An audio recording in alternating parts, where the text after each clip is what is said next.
Hi guys, कैसे हैं आप सब लोग। आई होप आप सब अच्छे होंगे। सक्सेस प्रेजेंट टाइम में एक ऐसा शब्द बन गया है जिसके कान में पड़ते ही हर युवा अलर्ट हो जाता है, क्योंकि वह खोज रहा है ऐसा कोई जादुई फॉर्मूला जिससे फटाफट या रातों रात सक्सेस हो जाए। तो ऐसा नहीं होता है मेरे दोस्त। तो फिर कैसे होता है, यही जानेंगे इस वीडियो में।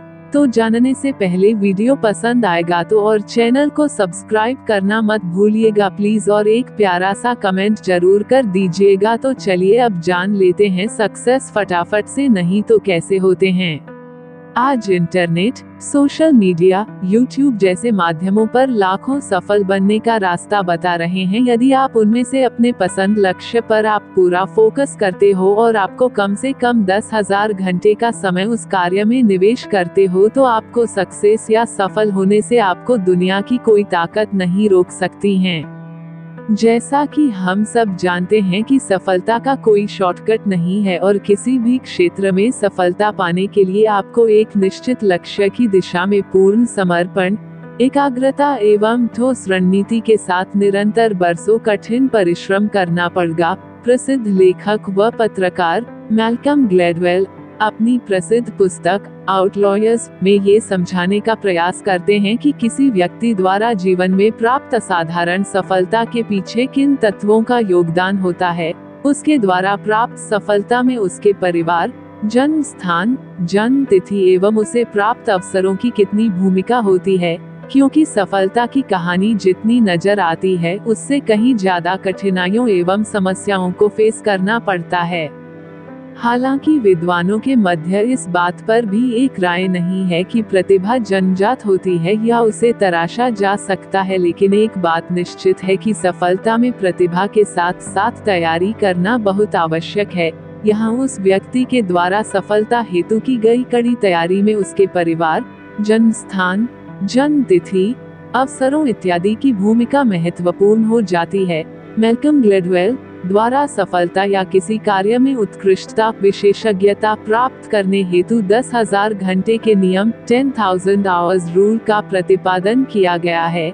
ये नियम कहता है कि यदि आपको किसी भी क्षेत्र में विशेष सफलता या विशेषज्ञता प्राप्त करनी है तो उससे पहले आपको कम से कम 10,000 घंटे का समय उस कार्य में निवेश करना होगा। माना यदि आप प्रतिदिन 7 से 8 घंटे का समय उस कार्य में देते हैं तो आपको उस क्षेत्र में माहिर होने के लिए लगभग 3.5 वर्ष का समय चाहिए।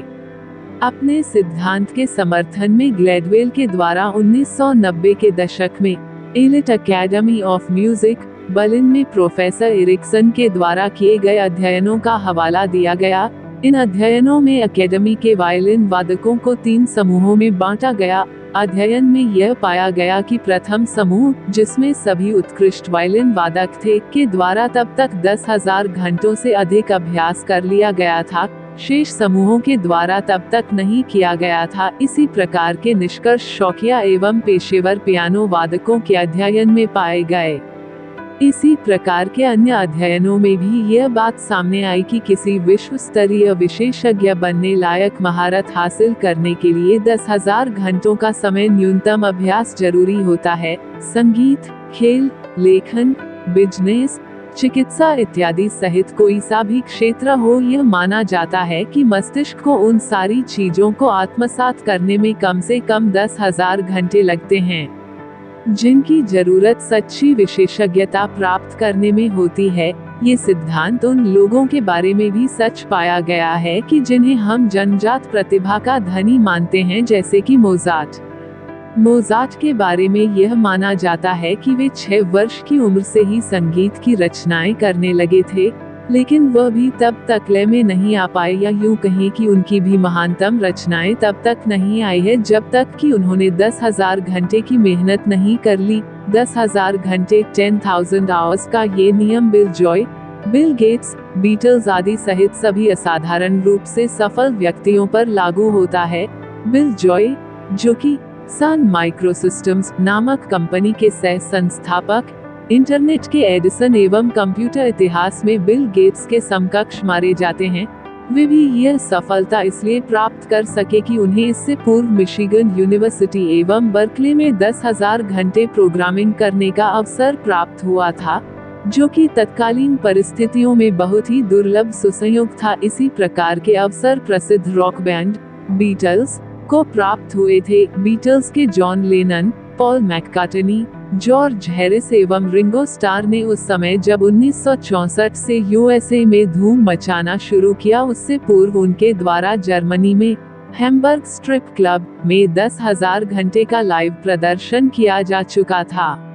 बिल गेट्स के मामले में तो उन्हें नियति द्वारा असाधारण अवसर प्रस्तुत किए गए और उन सारे अवसरों की खास बात ये थी कि उन्हें इससे कंप्यूटर प्रोग्रामिंग में अतिरिक्त अभ्यास करने का समय प्राप्त हुआ और जब उनके द्वारा हार्वर्ड की पढ़ाई बीच में छोड़कर अपनी सॉफ्टवेयर कंपनी शुरू की गई, तब तक वे 10,000 घंटे से अधिक की अनवरत प्रोग्रामिंग कर चुके थे, जो कि उस वक्त शायद ही किसी किशोर को ऐसा अवसर प्राप्त हुआ हो। ये सब अविश्वसनीय रूप से सौभाग्यशाली संयोगों की वजह से हुआ था। उपरोक्त उदाहरणों से यह बात स्पष्ट है कि लगभग सभी असाधारण सफल व्यक्तियों को कोई संदेह नहीं है कि वे बेहद प्रतिभाशाली थे। असाधारण अवसरों का लाभ भी मिला था, क्योंकि 10,000 घंटा एक बहुत लंबा समय होता है और किसी भी बच्चे के लिए अपने दम पर इतना अभ्यास करना बहुत मुश्किल कार्य होता है। इसके लिए माता पिता का अमीर होना, उनका पूर्ण समर्थन एवं प्रोत्साहन होना बहुत ही जरूरी होता है, या फिर कोई ऐसा असाधारण अवसर मिल जाए जो आपको इतने घंटे तक मेहनत करने का मौका दे। इसके बिना आप चाहे कितने भी प्रतिभाशाली हो, सफल होना संदिग्ध ही रहेगा। हालांकि आलोचकों द्वारा इस 10,000 घंटे नियम की आलोचना भी की जाती रही है। कहा जाता है कि हालांकि यह नियम एक आकर्षक नियम है जो कि याद रखने में आसान है और यह एक साधारण कारण संबंध बनाने की मानवीय इच्छा को संतुष्ट करता है, लेकिन इसमें 10,000 की संख्या को मनमाने ढंग से चुना गया है। साथ ही मात्रा पर अनावश्यक बल दिया गया है एवं गुणवत्ता की उपेक्षा की गई है। कार्यों की यांत्रिक पुनरावृत्ति से पेशेवर विशेषज्ञता नहीं आती है। आलोचनाओं के बावजूद ये बात निश्चित है कि यदि आप में प्रतिभा है और आप निरंतर सुधार या निखार की मानसिकता से अपेक्षित मात्रा में 10,000 घंटे 10,000 आवर्स अभ्यास करते हैं, तो आपको सफल होने से नहीं रोका जा सकता है।